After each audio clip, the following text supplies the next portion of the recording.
କାହିଁକି ନା ପରଜନ୍ମରେ ସେ ପାପକର୍ମ ନିମିତ୍ତ ବିଶେଷ ଦଣ୍ଡ ଭୋଗ କରିବ ନାହିଁ। ତେଣୁ ରାଜା ହତ୍ୟାକାରୀକୁ ଯେଉଁ ଫାଶୀଦଣ୍ଡ ଦିଅନ୍ତି ତାହା ବାସ୍ତବରେ ହତ୍ୟାକାରୀର ମଙ୍ଗଳ କରେ।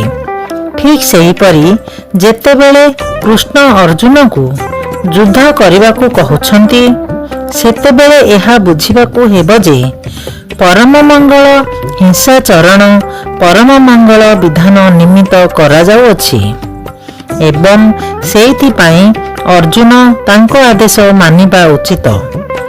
କାରଣ ଏକଥା ଜାଣି ରଖିବା ଉଚିତ ଯେ କୃଷ୍ଣଙ୍କ ନିମିତ୍ତ ଯୁଦ୍ଧରେ ବ୍ୟାପୃତ ହୋଇ ହିଂସାଚରଣ କରିବା ଆଦୌ ହିଂସା ନୁହେଁ। ଶରୀରର ମୃତ୍ୟୁରେ ଯେତେବେଳେ ଆତ୍ମାର ମୃତ୍ୟୁ ହୁଏ ନାହିଁ ସେତେବେଳେ ତାହା କିପରି ବା ହିଂସା ହେବ?